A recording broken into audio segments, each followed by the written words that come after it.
Hello friends, welcome back to day 38 of 45 day HTML CSS boot camp. So ఈ వీడియోలోనైతే మనం మన boot స్ట్రాప్‌ని continue చేద్దాం. So boot స్ట్రాప్‌ని ఎలా customise చేయాలి అండ్ ఎలా యూజ్ చేయాలి అనేది చూద్దాం.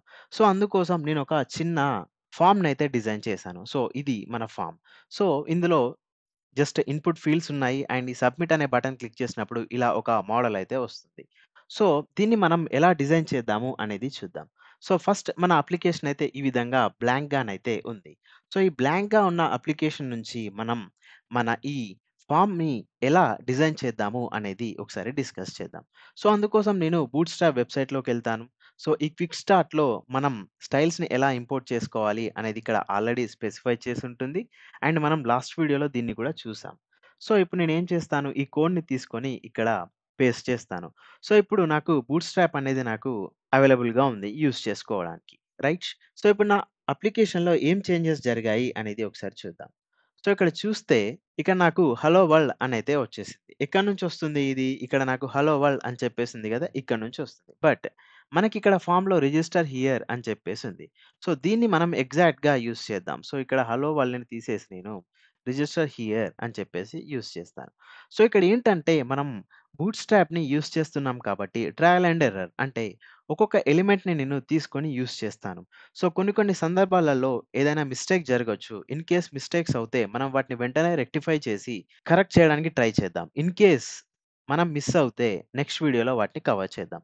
వీలైనంత వరకు ఎలాంటి మిస్టేక్స్ ఉండకుండానే మనం చూద్దాం. ఎందుకంటే ఇది ప్రీ డిజైన్ లాగా కాకుండా ప్రతిదీ మనం మన బూట్‌స్ట్రాప్ డాక్యుమెంట్ నుంచి తీసుకొని ఇక్కడ ఇంప్లిమెంట్ చేద్దాం. So right. సో ఇక్కడ నాకు రిజిస్టర్ హియర్ అయితే వచ్చేసింది. ఇక్కడ చిన్న చేంజ్ ఏంటంటే ఇక్కడ నా రిజిస్టర్ హియర్ అనేది లెఫ్ట్ సైడ్ ఉంది. ఇక్కడ చూస్తే నాకు రైట్ సైడ్ ఉంది. సో ఫస్ట్ థింగ్ మనం దీన్ని చేంజ్ చేయాలి. ఎలా చేంజ్ చేద్దాం? సో నా టెక్స్ట్ అనేది అలైన్ అవ్వాలి కదా! అందుకోసం నేను ఇక్కడ టెక్స్ట్ అలైన్ అని ఉంది చూడండి. దీన్ని నేను సెర్చ్ చేస్తాను. సో ఇక్కడ చూస్తే ఈ డాక్యుమెంట్‌లో నేను ఆల్రెడీ ఈ డాక్యుమెంట్‌ని ఒకసారి చూసాను. సో ఇక్కడ చూస్తే నాకు ఒక క్లాస్ ఉంది టెక్స్ట్ సెంటర్. ఇది ఏం చేస్తుందంట టెక్స్ట్‌ని సెంటర్ అలైన్ చేస్తుంది. సో ఈ క్లాస్‌ని నేను ఎగ్జాక్ట్‌గా తీసుకొని నేను మళ్ళీ స్టైల్స్ రాయను దీనికోసం స్పెషల్‌గా. సో, ఇక్కడ ఆ స్టైల్‌నయితే ఇచ్చేస్తాను. సో, ఇప్పుడు ఏమవుతుందో మన అప్లికేషన్‌లో చూద్దాం. సో, నా రిజిస్టర్ హియర్ అనేది సెంటర్‌లోకొచ్చేసింది. సో, నెక్స్ట్ నాకు కావాల్సింది డైరెక్ట్‌గా ఈ ఫార్మ్. సో, ఈ ఫార్మ్ కోసం నేనేం చేస్తానంటే, ఫస్ట్ మన అప్లికేషన్‌లో ఒక డివ్‌నయితే తీసుకుంటాను. ఎందుకంటే నాకు మంచి కంట్రోల్ ఉండడానికి ఫార్మ్ పైన. సో, ఇందులో మనకి ఫార్మ్ ఎలిమెంట్ ఎక్కడ ఉంది అనేది చూద్దాం. సో, ఇక్కడ ఫార్మ్స్ అని చెప్పేసుంది. ఇక్కడ ఓవర్‌వ్యూలోకెళ్దాం. సో, ఇక్కడ నాకొక బేసిక్ ఫార్మ్ అయితే ఉంది. ఈ ఫార్మ్‌ని నేను తీసుకుంటాను. సో, ఈ ఫార్మ్‌ని తీసుకోవడం ఇన్ ద సెన్స్ నేను కంప్లీట్‌గా మళ్ళీ ఇన్‌పుట్‌ని, ఈ బటన్‌ని వీటన్నింటిని యూజ్ చేయను. జస్ట్ ఈ కోడ్‌ని తీసుకుంటాను. సో, ఇదే నాకు ఫ్రేమ్‌వర్క్‌లో ఉన్న అడ్వాంటేజ్. సో, ఇప్పుడు నా అప్లికేషన్‌లో ఏం చేంజ్ వచ్చిందో మనం చూద్దాం. సో, చూస్తే చూడండి నాకు ఫార్మ్ అనేది కంప్లీట్‌గా వచ్చేసింది. బట్ ఇక్కడ ఏమవుతుంది? ఈ ఫార్మ్ కంప్లీట్ స్పేస్‌ని ఆక్యుపై చేసుకుంటుంది. సో, దీని విడ్త్‌ని మనం కొంచెం తగ్గించాలి. రైట్? సో, ఎలా తగ్గిద్దాము అనేది చూద్దాం. సో, ఇక్కడ నా డివ్ ఉంది కదా! అండ్ సో, కొన్ని స్టైల్స్ నేను మన స్టైల్స్ డాట్ సీఎస్ఎస్‌లో నుంచి కూడా తీసుకుంటాను. సో, ఈ స్టైల్స్‌ని కూడా ఇక్కడ ఇంక్లూడ్ చేయాలంటే మనం ఏం చేస్తాం? ఇక్కడ మనం మన లింక్‌ని స్పెసిఫై చేయాలి. సో, అందుకోసమే సేమ్ అది కూడా నేను యూజ్ చేస్తాను. సో, ఇది మనందరికీ తెలిసిందే. లింక్ హెచ్‌రెఫ్ మన ఫైల్ నేమ్ ఇచ్చేస్తాం. So, styles ready. సో, ఇక్కడ డివ్‌లో ఏం చేస్తానంటే ఒక క్లాస్ తీసుకొని సో, ఆ క్లాస్ నేమ్ వచ్చేసరికి నేనేమిస్తానంటే, ఈ క్లాస్ నేమ్ మనిష్టం. సో, నేను డివ్ స్టై అని చెప్పేసి ఇస్తాను. సో, ఈ క్లాస్ నేమ్‌ని నేను స్టైల్స్ డాట్ సీఎస్ఎస్‌లో ఇంప్లిమెంట్ అయితే చేస్తాను. So, styles dot CSS.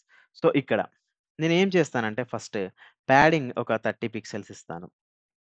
Normal padding మనకు తెలిసిందే. నెక్స్ట్ నేను ఏమిద్దాం అనుకుంటున్నానంటే, నా ఫార్మ్ ఎలా ఉండాలంటే, ఎవ్రీ డివైస్‌కి కంపాటబుల్‌గా ఉండాలి. సో, ఎవ్రీ డివైస్‌కి కంపాటబుల్ అంటే ఏంటంటే, ఇప్పుడు ఈ ఫార్మ్ అయితే ఉంది కదా! నేను డిఫరెంట్ డివైజెస్‌ని షిఫ్ట్ అవుతుంటే, ఐఫోన్ ఎస్‌ఈ అంట. సో, ఇక్కడ కనిపిస్తున్న లిస్ట్ ఆఫ్ డివైజెస్ సామ్‌సంగ్ ఎస్8 ఆర్ సామ్‌సంగ్ ఎస్20 అల్ట్రా. సో, ఎలా సైజ్ చేంజ్ అవుతుందో ఆ విధంగా ఉండాలి. సో, అందుకోసం నేనిక్కడ ఎలాంటి స్టైల్స్ అప్లై చేస్తానంటే సో, విడ్త్ అనేది నేను ఆటో ఇస్తాను. Auto in the sense screen సైజ్‌కి తగ్గట్టు సెట్ చేసుకో అని చెప్పేసి, ఇంకోటేమిస్తానంటే అలా అని చెప్పి స్క్రీన్ సైజ్ కంప్లీట్‌గా అవైలబుల్ ఉంటే కంప్లీట్ ఆక్యుపై చేయకు. So, complete occupy in the sense ఈ విధంగా. ఇప్పుడు చూడండి ఇది కంప్లీట్ స్క్రీన్ సైజ్‌నైతే తీసుకుంటుంది. అలా కాకుండా నేను మాక్స్ విడ్త్ నువ్వు ఒక 800 పిక్సెల్స్ తీసుకో అని చెప్పేసి అంటాను. సో, ఇప్పుడేమవుతుంది స్క్రీన్ సైజ్ ఫుల్ ఉంటే 800 పిక్సెల్స్ కంటే ఎక్కువ అవ్వదది. సో, ఇక్కడ చూడండి 800 పిక్సెల్స్ కంటే ఎక్కువ అవ్వట్లేదు. రైట్. సో, నెక్స్ట్ నేనేం చేస్తానంటే సెంటర్‌లో వస్తే బాగుంటుంది అని చెప్పేసి అనుకుందాం మనం. సో, అందుకోసం నేను margin left auto and margin right కూడా ఆటో ఇచ్చేస్తాను. సో, సెంటర్‌కైతే వచ్చేసింది. రైట్. సో, ఇది ఫైన్.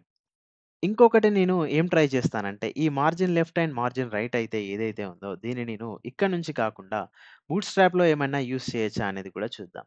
సో, మనం ఏం చేయొచ్చంటే ఎంఎక్స్ ఆటో అనిస్తే వర్క్ అవుతుందో లేదో ఒకసారి ట్రై చేద్దాం. సో, వర్క్ అయింది. సో, ఇదేంటి అంటే మీరు మళ్ళీ బూట్‌స్ట్రాప్‌లోకొచ్చి మార్జిన్ అని టైప్ చేయండి. ఇక్కడ మార్జిన్ అండ్ ప్యాడింగ్ అని వచ్చింది కదా! సో, ఇక్కడ చూస్తే ఇక్కడ ప్రాపర్టీ, సైడ్స్ అండ్ సైజ్ అని చెప్పేసుంది. సో, ఎమ్ అనేది మనకి ఇక్కడ M stands for margin and next ఇక్కడ ఎంటీ అంటే మార్జిన్ టాప్, ఎంబీ అంటే మార్జిన్ బాటమ్, ఎంఎస్ అంటే either left or right and next ME అంటే ఎండ్. ఎక్స్ అంటే both for left and right. So, MX use చేస్తే నేను అప్లై చేసే style ఏదైతే ఉంటుందో అది లెఫ్ట్‌కి అండ్ రైట్‌కి స్పెసిఫై అవుతుంది. సో, అందుకే నేనిక్కడ ఎంఎక్స్ ఆటో అని అప్లై చేయగానే నేనిక్కడ కామెంట్ చేశాను. ఆ స్టైల్స్ అనేవి మనకి బూట్ స్ట్రాప్ నుంచి వస్తున్నాయి. సో, అందుకే మనది కంప్లీట్‌గా సెంటర్‌లోకైతే వచ్చేసింది. ఫైన్. నెక్స్ట్ మనకేం కావాలి? ఇక్కడ సెకండ్ నేమ్, పాస్‌వర్డ్ అని చెప్పేసుంది. So, first name, second name అనుంది. సో, ఇక్కడ ఈ రెండిటి మధ్యలో ఫస్ట్ నేమ్, సెకండ్ నేమ్ కావాలి. సో, అందుకోసం సింపుల్‌గా నేనేం చేస్తానంటే, ఇక్కడ నా ఇన్‌పుట్ ఫీల్డ్ ఏదైతే ఉందో, సో, దీన్ని తీసుకొని నేను నెక్స్ట్ ఇక్కడ పాస్‌వర్డ్ బదులు ఫస్ట్ నేమ్ అండ్ నెక్స్ట్ ఇక్కడ పాస్‌వర్డ్ బదులు లాస్ట్ నేమ్ ఇచ్చేస్తాను. సో, ఇప్పుడు ఏమవుతుందో మనం ఒకసారి చూద్దాం. Right. Fine. First name, last name, password బావుంది. సో, ఆల్‌మోస్ట్ ఇక్కడున్న చేంజెస్ అయితే మనకొచ్చేసాయి. బ్యాక్‌గ్రౌండ్ కలర్ ఒకటి రావాలి. అండ్ నెక్స్ట్ ఇక్కడ యాక్సెప్ట్ అని చెప్పేసుంది. మన వెబ్‌సైట్‌లో ఏముంది చెక్ మీ ఔట్ అనుంది. దాన్ని గూడా మనం చేంజ్ చేద్దాం.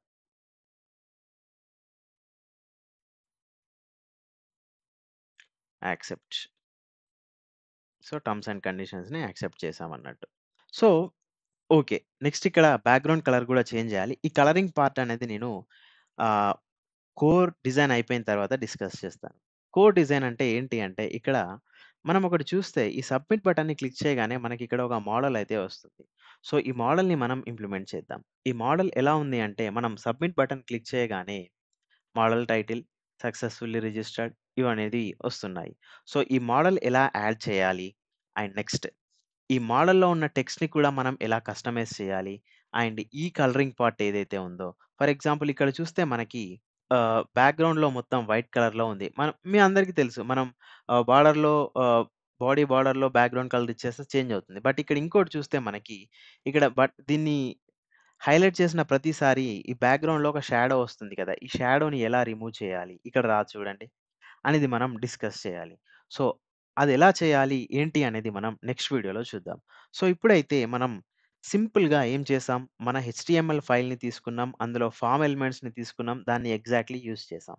సో, ఇది డైరెక్ట్ కాపీ పేస్ట్ లానే ఉంది కదా! అని చెప్పేసి మీరనుకోవచ్చు. ఆఫ్‌కోర్స్ మనం డాక్యుమెంట్‌లో ఉన్నదాన్ని యాస్ ఇట్ ఈస్‌గా మనం కాపీ చేసాము. బట్ సో, ఇది మనకు చాలా యూజ్ అవుతుంది. జస్ట్ ఇమాజిన్ మనం ఈ కోడ్ మొత్తాన్ని మనం రాయాలి అండ్ ఈ స్టైల్స్‌ని అప్లై చేయాలి అంటే ఎంత సీఎస్ఎస్ మనం యూజ్ చేయాల్సుంటుంది. ఎంత హెచ్‌టీఎంఎల్ ట్యాగ్స్‌ని మనం యూజ్ చేయాల్సుంటుంది. ఇన్‌పుట్‌ని మనమే రాయాలి.